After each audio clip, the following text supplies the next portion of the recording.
राधे राधे सभी को। स्वागत है आपका मेरे चैनल गार्डनिंग विद रुचिका में। तो आप देख ही सकते हैं आज मेरे सामने क्या है। ये सुंदर सुंदर प्यारी प्यारी स्ट्रॉबेरीज़। और बहुत अच्छा लगता है जब अपने हाथ से हम कोई फ्रूट या वेजिटेबल लगाते हैं और वो ग्रो होता है, तो उसकी खुशी कुछ अलग ही होती है।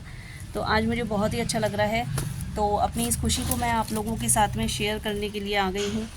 देखिए, ये मेरी स्ट्रॉबेरी रेड पड़ रही हैं और बहुत सुंदर लग रहा है। मेरा प्लांट बहुत हेल्दी लग रहा है। तो क्या आप भी अपनी स्ट्रॉबेरीज़ के इसी तरीके से आप चाहते हैं कि आपके घर में भी स्ट्रॉबेरीज़ ग्रो करें? तो देखिए, लास्ट तक बने रहिए आप मेरे इस वीडियो में, और इसमें मैं आपको कुछ विशेष केयर टिप्स बताऊंगी स्ट्रॉबेरी के बारे में। तो सबसे पहले स्ट्रॉबेरी का जो प्लांट होता है ना, जो हम नर्सरी से आप छोटी पौध भी लेके आ सकते हैं, बीज से भी ग्रो कर सकते हैं। लेकिन बीज से आप ग्रो करेंगे तो आपको कोकोपीट का और वाटर का थोड़ा ध्यान रखना पड़ेगा। और अदरवाइज़ आप नर्सरी से, मैं क्योंकि नर्सरी से ही ये पौध लाई थी, और ये 60 रुपीज़ की एक पौध मिली थी मुझे। छोटी पौध थी ये, तो छोटी ही मैंने ला के लगाई थी। बट इसका आप देखिए, 12 बाय 12 की ग्रो बैग में मैंने 2 पौध लगाई थी और दोनों बहुत अच्छे से ग्रो कर गई हैं। तो नर्सरी से आप पौध भी लेके आइए, वो ज़्यादा अच्छा रहेगा। और अगर आप सीड से ग्रो करने के शौकीन हैं तो सीड से ग्रो करिए। सीड से ग्रो करने में ये रहता है कि आपको सीड ट्रे में उसको आपको तैयार करना पड़ेगा अलग से, और जब वो पौध तैयार हो जाएगी तब उसे आपको ग्रो बैग में या किसी बड़े उसमें ट्रे में आपको रिपॉट करना पड़ेगा। तो आइए शुरू करते हैं इसकी केयर टिप्स। सबसे पहले सनलाइट की बात कर लेते हैं। तो बहुत ज़्यादा तेज़ धूप स्ट्रॉबेरी को पसंद नहीं होती। स्ट्रॉबेरी थोड़ा नाजुक होता है, तो इसको बहुत ज़्यादा तेज़ धूप नहीं पसंद होती है। और धूप इसे सेमी शेड में रखिए आप, मतलब कि सुबह की जो ठंडी धूप है वो इसको अच्छी लगती है।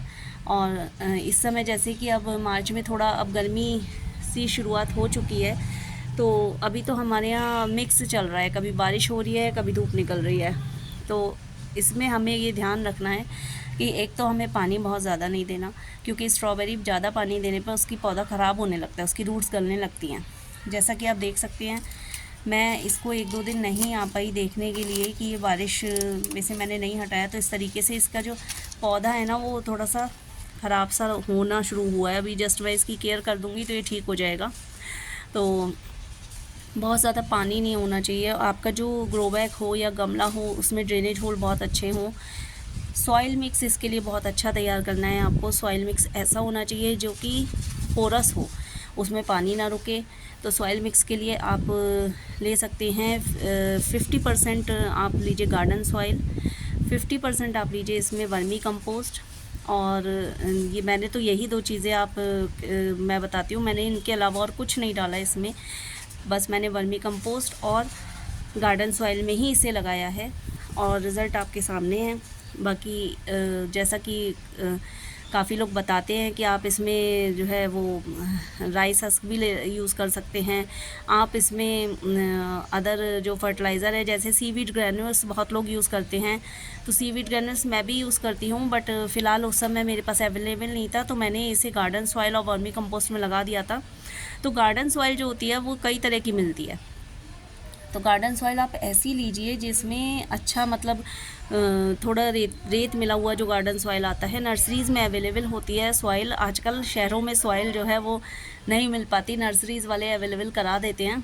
तो वो जो सॉइल होती है वो बहुत अच्छी रहती है, उसमें रेत ऑलरेडी मिक्स होता है, तो रिवर सैंड मिक्स होती है, तो इसलिए हमें अलग से मिक्स करने की ज़रूरत नहीं पड़ती। और अगर नहीं है तो आप मिक्स कर लीजिए रिवर सैंड, साथ में आप वर्मी कंपोस्ट डाल दीजिए, थोड़ा सा आप जो है सीवीड ग्रैन्यूल्स डाल सकते हैं, और आप चाहें तो इसमें थोड़ा सा बोन मील भी ऐड कर सकते हैं। अदरवाइज़ अगर आप मेरी तरह से बिल्कुल ही ऑर्गेनिक तरीके से लगाना चाहते हैं तो आप बस सॉइल लीजिए, उसमें वर्मी कंपोस्ट या फिर काउ डंग मैन्योर ऐड कीजिए और लगा दीजिए। तो ये तो हो गया इसका फर्टिलाइज़र। सनलाइट और वाटर रिक्वायरमेंट। वाटर रिक्वायरमेंट ये है का तरीका यही है कि आपको देखना है कि सॉइल अगर गीली है, जैसे ये अभी मैं देख रही हूँ कि सॉइल में काफ़ी नमी है, तो आपको इसमें पानी नहीं देना है। पानी आपको तभी देना है जब इसको ज़रूरत हो, इसकी मिट्टी ड्राई हो। और इसके अलावा देखिए, अभी क्या है, मैंने जब ये स्ट्रॉबेरी लगाई थी तो मैंने इसको इस तरीके से सेट किया था कि जो प्लांट है वो थोड़ा ऊंचा रहे। देखिए, और इधर मैंने थोड़ा पानी देने के लिए स्पेस छोड़ा था और साथ ही इसमें ये पत्तों से मल्चिंग कर दी थी। मल्चिंग माने आप इसको जो है पत्ते मैंने इसमें बिछा दिए थे जिससे कि ये जो स्ट्रॉबेरीज़ हैं ये पत्तों के ऊपर हों, और नहीं तो अगर ये सॉइल के संग टच करेंगी तो ये गलनी शुरू हो जाती हैं। तो मल्चिंग के काफ़ी तरीके होते हैं, तो आपको मैं बताना चाहूँगी मल्चिंग का एक और तरीका जो इसकी न्यूट्रिशन वैल्यू को भी काफ़ी बढ़ा देता है सॉइल की। सबके घर में नारियल आता है, नारियल ज़्यादातर घरों में आता है। देखिए नारियल की ये जटाएँ होती हैं ना, इन जटाओं से आप मल्चिंग कर सकते हैं। तो हमें जस्ट ये करना है कि ये जो नारियल है इसको इस तरीके से सावधानी से हमें उठाना है स्ट्रॉबेरी को, और ये नारियल इस तरीके से रख देना है, जिससे इसका बस एक उद्देश्य मल्चिंग का ये होता है कि नमी मतलब जो फ्रूट है वो ख़राब ना हो। और मिट्टी जो है वो बहुत मल्चिंग के कई जो तरीके होते हैं वो बहुत सारे हैं। एक तरीका ये है कि ड्राई लीफ से आप मल्चिंग कर सकते हैं, और एक तरीका ये है कि आप नारियल की ये जटाएँ लगा सकते हैं, आप पॉलीथीन लगा सकते हैं। तो मल्चिंग जो है वो बहुत ज़्यादा पाला पड़ता है ना, ओस पड़ती है, उससे भी आपके प्लांट को बचाता है। बहुत ज़्यादा गर्मी पड़ती है उससे भी आपके प्लांट को बचाता है, या बहुत ज़्यादा बरसात होती है ना तो उससे भी आपकी जो प्लांट की रूट्स हैं उनको सेव करता है। तो मल्चिंग इसलिए बहुत ज़रूरी है। देखिए जिस तरीके से मैं बता रही हूँ ये इस तरह से आप स्ट्रॉबेरीज़ ख़ास तौर पे ऊपर आ जानी चाहिए, नहीं तो ये हमसे नाराज़ हो जाएंगी, कहेंगी कि हमें क्यों आपने नीचे दबाया और हम आपसे गुस्सा हैं। तो स्ट्रॉबेरीज़ को हमने ऊपर रख दिया है इनके, और विशेषकर ये जो चीज़ है ना ये बहुत ज़रूरी है मल्चिंग करना, क्योंकि आगे आने वाले समय में अगर आप चाहते हैं तो कि ये प्लांट आपका बचा रहे, एक तो इसको आप शेड में रख दीजिएगा, बहुत ज़्यादा धूप में मत रखिएगा। इस तरीके से हमने ऊपर कर दिया है। और दूसरा ये कि आप ध्यान रखिएगा इसमें वाटर इनटेक कैसा है रहना चाहिए, वो भी आप देखिएगा कि इस प्लांट का वाटर इनटेक ठीक हो, बहुत ज़्यादा कम भी ना हो और बहुत ज़्यादा आप भरे भी ना इसे। तो ये है आपका ये मल्चिंग का तरीका है इस तरीके से। और कुछ लोग क्या करते हैं कि प्लांट को ऊपर रखते हैं और मतलब कि प्लांट में पिन्नी सेट कर देते हैं, पॉलीथीन चारों तरफ सेट कर देते हैं, बट वो पानी देने में थोड़ा सा दिक्कत होती है। तो मुझे ये तरीका बेस्ट लगता है, मैं इसी को अप्लाई करती हूँ। और इस तरीके से मल्चिंग आप करिए, और साथ ही साथ इसकी ये जो ड्राई लीव्स हैं जो ख़राब हो गया है उसे आप हटा दीजिए। फर्टिलाइज़र देते रहिए, हर 15 दिन पे फर्टिलाइज़र देते रहिए। फर्टिलाइज़र आप इसमें जो है सबसे अच्छा जो फर्टिलाइज़र है वो वही है, आप इसमें जो है काउडंग मैन्योर दीजिए। काउडंग मैन्योर बहुत अच्छा फर्टिलाइज़र है। साथ ही सीवीड ग्रैन्यूल्स आप इसमें दे सकते हैं, नीम खली आप इसमें दे सकते हैं। नीम खली देखिए, नीम खली जो है वो बहुत अच्छी रहती है प्लांट के लिए। आप थोड़ी सी ये दानेदार नीम खली मिलती है मार्केट में, देखिए ये जो नीम खली है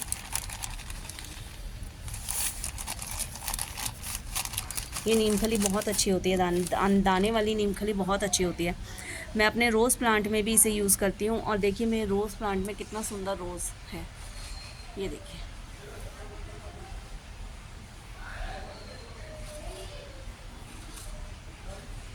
तो बहुत अच्छा लगता है प्लांट जब ग्रो करता है, और तो मुझे तो बहुत ही सुकून मिलता है इन कामों से। सभी गार्डनर्स का यही हाल है कि देखिए हमने इस तरह से आप नीम खली दे दीजिए इसमें। नीम खली इसकी जड़ों में फंगस लगने से बचाएगा, और बस और कुछ नहीं, आपको थोड़ा पानी दे देना है। पानी अगर है मिट्टी में नमी है तो थोड़ा सा फर्टिलाइज़र के बाद थोड़ा पानी छिड़कना ही चाहिए, जिससे उसके जो न्यूट्रिएंट्स हैं वो मिट्टी में डिज़ोल्व हो जाएं। तो थोड़ा सा पानी आप इसमें छिड़क देंगे हम, और इस तरीके से आप स्ट्रॉबेरी का प्लांट लाके लगाइए और उसका आनंद लीजिए। अगर इस समय नर्सरीज़ पे अवेलेबल नहीं है तो आप सीड से भी ग्रो कर सकते हैं। आप सीड ले आइए, सीड से ग्रो कर लीजिए। सीड से ग्रो होने में लगभग इसकी जो सीड है वो जर्मिनेशन टाइम उसका है 10 डेज़ तो है ही। जो अच्छी एक पौध तैयार होती है जिसको हम रीपॉट कर सकते हैं वो 10 to 15 डेज़ में तैयार हो जाती है, और उसके बाद धीरे धीरे वो ग्रो करेगी और आपको प्यारी प्यारी सुंदर सुंदर रेड स्ट्रॉबेरीज़ खाने को मिलेंगी। तो अगर मेरा ये वीडियो आपको पसंद आया है तो प्लीज़ मेरे वीडियो को लाइक कीजिए, मेरे चैनल को सब्सक्राइब कीजिए और ज़्यादा से ज़्यादा शेयर कीजिए। Thank you so much. Radhe Radhe आप सभी को।